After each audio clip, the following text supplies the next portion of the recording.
Yo, what is up guys? Delboy here, aka Blue Collar Sports TV. Hopefully you guys are doing well.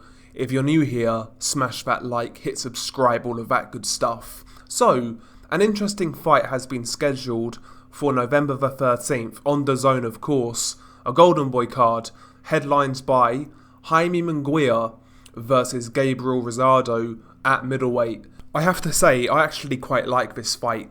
First and foremost, let's start with the obvious. Both guys, for my money, are extremely entertaining. Jaime Munguia, this man has no chill. He's got no back foot game at all. He's basically going to go in there and try and mow you over.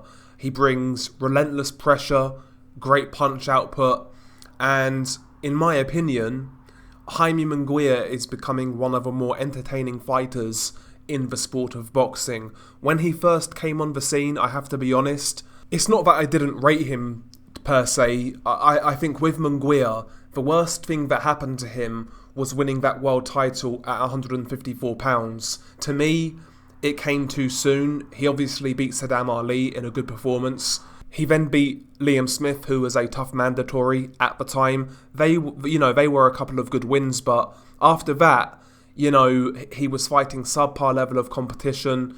He was getting a lot of criticism for holding the belt and fighting that level of competition. And in my opinion, it just looked like they was trying to develop him while holding a world title. And I never like that. I never like a guy who's not ready but has a world title and he takes development fights as a world champion. I've never liked that. And I think the best thing to happen to Munguia was vacating that title and moving to 160 pounds. First and foremost, he's a lot more comfortable at 160 and he doesn't have that pressure of being a world champion. And bear in mind, Munguia even now is only 24 years old, so he was a very young world champion, and in my opinion, he wasn't really ready to hold a title. But now he's moved to middleweight, as I said. He's vacated, obviously. He's much more comfortable at 160 in regards to the weight, because he cut a lot of weight to make 154, and I think now he's taking development fights without the pressure of being a world champion, and I think it's good for him. I've noticed since he's moved to 160, I do believe Munguia has made some slight improvements. I believe that his jab has got better in the last couple of years. I believe his ability to cut the ring off it's got slightly better. Still not quite there yet, but at least now he's kind of, taken a step to the side, trapping his opponents a little more effectively. He seems to be punching in a more fluid motion now, more crisp punch technique, crisp combinations. I do think he's getting better, and in my opinion, he's not reached his ceiling yet. And I think Gabe Rosado is the perfect opponent right now. And obviously, as for Gabe Rosado, what's more to be said? This guy's a warrior. He's been around. Even when he loses, he gives guys real hard fights. Obviously, coming off a great win over Bektemir Melikuziev, he knocked out Melikuziev badly in his last fight.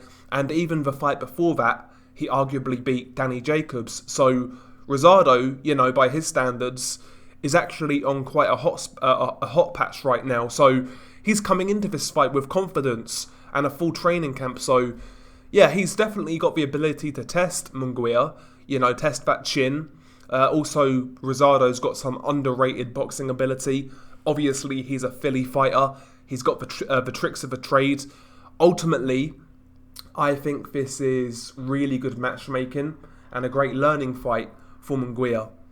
And, providing he gets through this, that's when I want to see Munguia start stepping back up and trying his luck back at world level.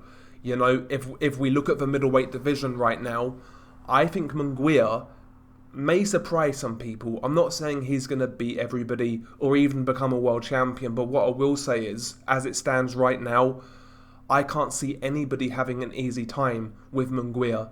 The guy is so relentless.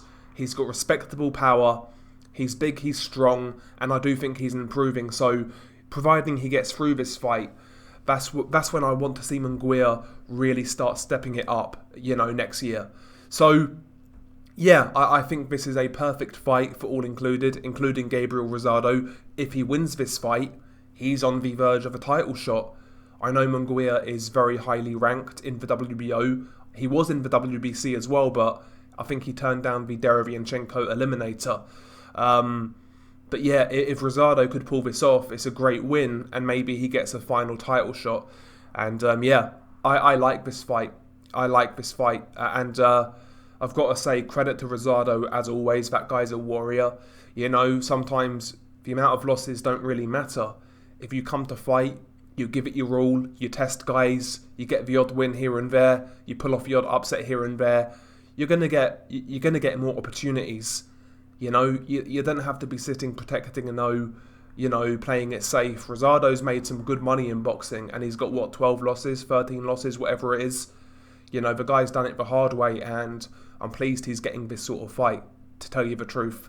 But yeah, I do like this fight, and I like both guys, and we'll see how it plays out. I believe Munguia is going to be a bit too busy, a bit too relentless, a bit too fresh, but Rosado has those, you know, sneaky skills. He's got the tricks of the trade, respectable power, underrated counterpuncher, so it's going to be interesting. I like this fight. I know some people more than likely are going to complain, but I think this fight will be some good old-fashioned fun. So there we go. I like this fight. Anyway, share your thoughts below. It's been your guy Delboy. Peace.